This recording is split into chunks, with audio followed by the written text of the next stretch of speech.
Ahoy there folks, I'm Captain Benzie and welcome back to another developer Q&A video for Eve Echoes.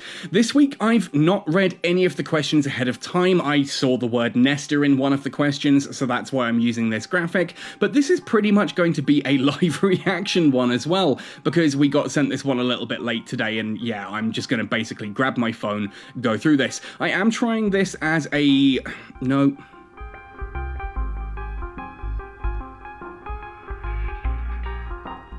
Ahoy there folks! For this week's developer Q&A, I'm going back to totally mobile content creation because I just want to kind of give it a go without having to do all the big setup of my laptop and my capture card and turning on my old Asus ROG Phone 3, etc. I recently swapped to a Pixel 7, I'm playing the game mostly on that, but I'm still plugging everything into the Asus ROG when I want to record actual content. So we're going to see how this works, see if I can work this and get it to a decent standard, and I thought a dev Q&A is probably a best place to start with that because, well, yeah, it's nice, easy content that doesn't require me fiddling with a lot of different settings. It's just show some images and talk about it.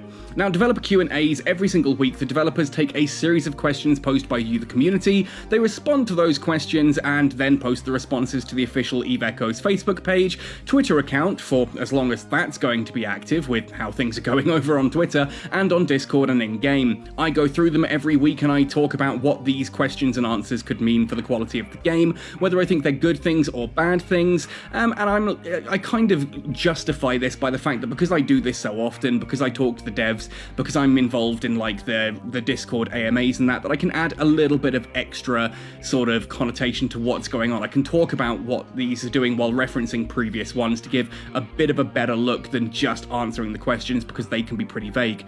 Now, I haven't actually read through this week's dev Q&A before starting up this video. I thought I'd do this more as a bit of a blind review so I don't get myself worked up ahead of time. I saw the word Nesta, hence using this graphic. Otherwise, yeah, if you enjoy it, please hit like, subscribe if you haven't already. Let's jump right in to the developer Q&A then for the week of...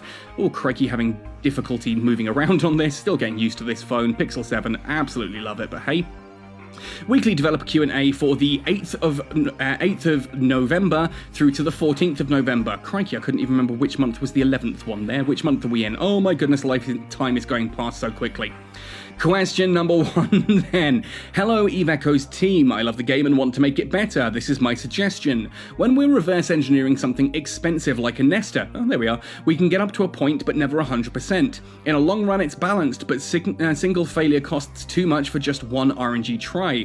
I'd like you to add a mechanic that can make us boost this up to a 100% and or something to return some of the resources back. Let's say we need to use a new resource region specific like an Angel space to get resource used only for Angel reverse engineering chips, etc.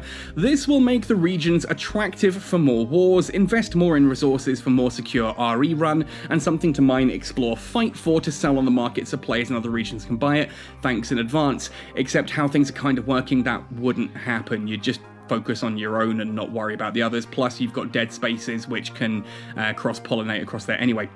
But let's see what the answer from Cloud is. Nice to see Cloud's in on this one.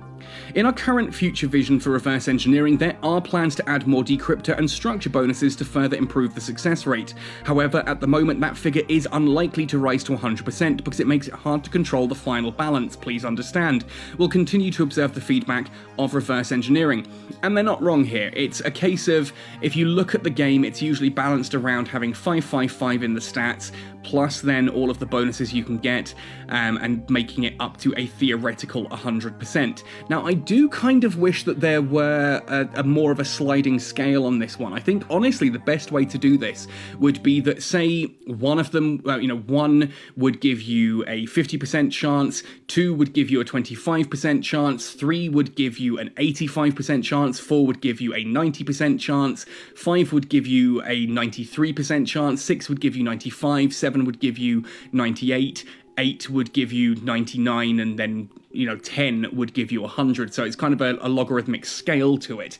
But I also appreciate that is not an easy thing to do, and part of the thing that keeps reverse engineering so lucrative is that it isn't guaranteed. And yeah, that one may suck, but like everything in EVE, you should never be relying on one. If you have one ship and you undock it in a dangerous situation and lose it, well, we talk about the golden rule of EVE Echoes that you should never undock anything you can't afford to lose. The same kind of goes for reverse engineering blueprints. Always make sure that you have some backup, that you are not throwing all of your eggs into that basket, and it is that random chance that does ultimately increase the cost and keep things like the Nester and the Bar Guest more expensive than, say, a Macariel or a Rattlesnake, because those debris are much easier to get, and in fact I think a lot of people are sitting on mountains of those at this point in time.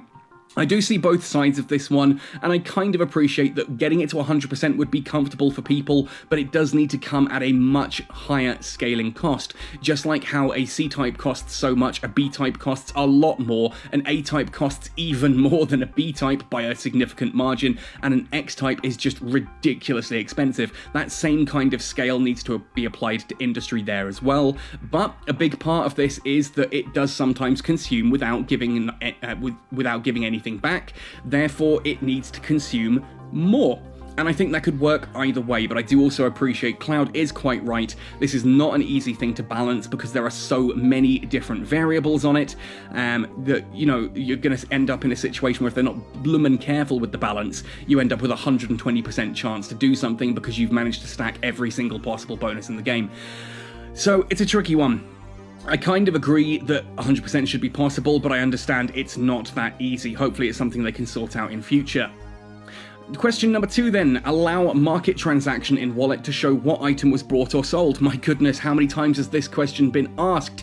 Yes, they should be showing not just your item sold on the market for 15 million-isk, but your burst aerator sold on the market for XYZ.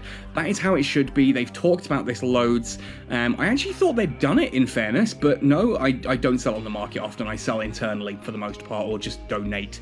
We're trying to add order records to market transactions in the future. Actually, we have a plan to add an order records function to allow pilots to check their previous market transactions. We believe such a record is beneficial to improving the experience of trading in the market. However, this function is still under discussion and we can't commit to a launch date at this time, says Paulin. And again, this is actually one of those things that is a lot more complex than I think folk make it out to be. Remember, right now, all the game has to do is pull up that you have you have earned so much money or spent so much money, and it just pulls that data. That's nice and easy.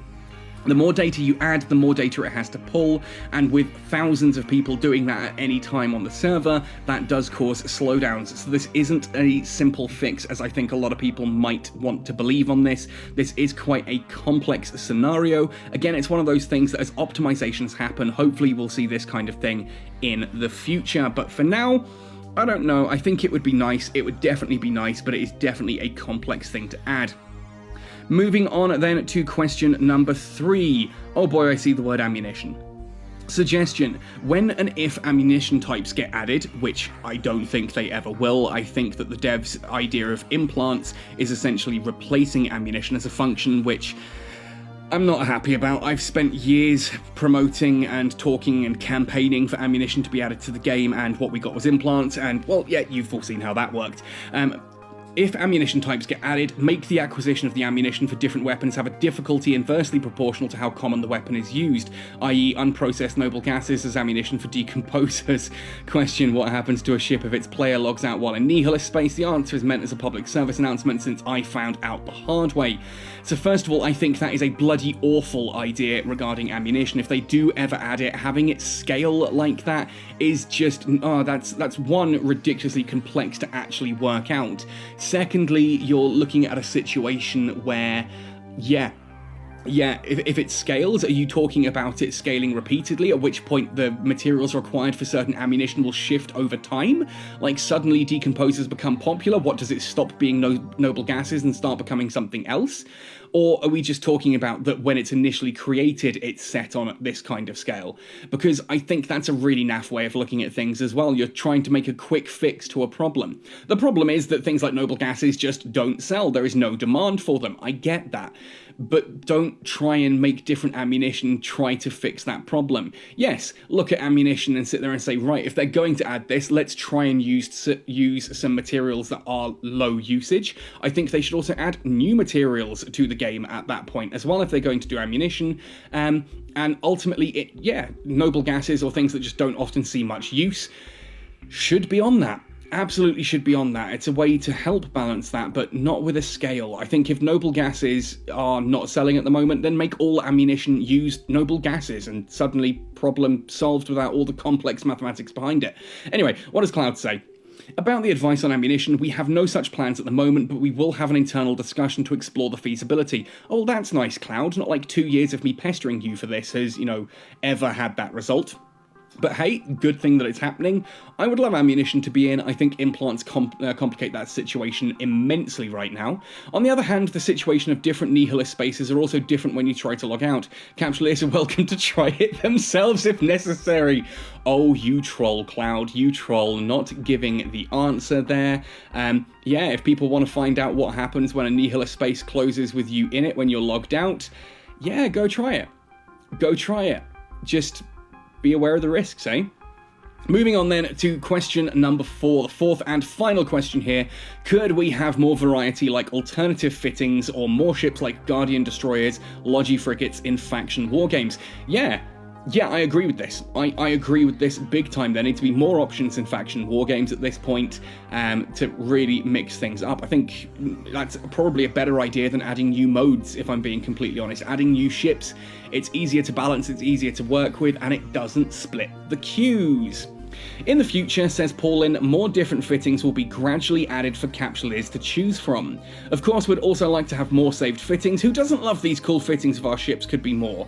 In the future, we could say that more different fittings will be gradually added for capsuleers to choose from.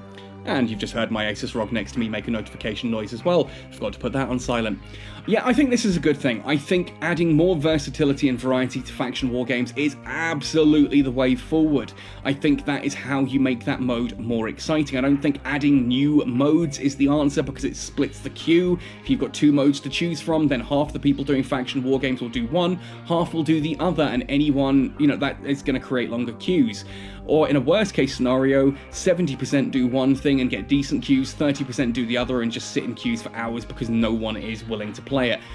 I think changing up the mode is probably the better option if you're going to do that if you're going to have different modes, then you have them like on a cycle, like how Apex Legends has different maps on cycle, that kind of thing, because that doesn't split the queue. But you do get downsides to that too, using Apex Legends as an example. I know there have been times when a new map has been released, and when if it just randomly selected one of the 2 maps, there were people who would quit out instantly if they didn't get the map that they wanted, and that's such a crap community thing to do, but hey, that's where we are. People don't want to play on this map, they don't want to spend 20 minutes running through a map that they don't want to experience, and it's kind of the same with faction wargames. If you make it so that it's random when you queue which mode you get, you're going to have people quit out if they don't get the mode they like. It's equally if you make the modes on a rotation, so like Mondays it's this and Tuesdays it's that, then you're just going to get days where people don't play because it's not the modes they like, and hopefully that would balance out, but it is always a risk. I think the best thing to do with faction wargames is to make the current mode more exciting by adding more variety and versatility. Hell yes, I would love to see Logi Frigates and Guardian Destroyers in there. That would just be really good. Oh god, crikey, we've got things like the Bantam and the Burst, and they're so cool. We've got things like the Thrasher Guardian and the Coercer Guardian. You never see these ships used. So having them in faction wargames would be really cool, and I would be all for that personally. Hopefully that is something that happens. Paulin certainly seems keen on that too. So yeah, we will have to see. Anyway, folks, that's the end of this week's developer Q&A. Not a huge amount of exciting stuff to go on here. Some interesting topics to think about. I think faction wargames is probably my favourite question there. That does need to happen. I think ammunition is something we should have in the game that's created by industry. It's a great industrial income. It's a way to help balance some of the resources. But I honestly think that implants have now overcomplicated that to the point that it will never happen. Implants are our ammunition. I don't know. It's a bit of a weird situation we're in this game right now, isn't it? I think the balance patch recently has been fun as well. If you've been in the balance patch and been affected by it in any negative way, then do let me know. I've been listening to a lot of complaints, a lot of concerns about the balance patch. I do have a video about the drone situation that was due to come out today because the dev Q&A was a little bit late, but it'll now be coming out on Monday. So make sure you are subscribed with the notification bell dinged so that you do not miss that video. And we can talk about why drones are the way they are, and why, spoiler alert, I actually think it's a good thing as a drone main. Anyway, folks, that's all for today. Thanks for watching right the way through to the end. Hope there's no major issues with the audio quality on this one. Please give me your feedback in the comment section down below. Otherwise, happy sailing, and see you in New Eden.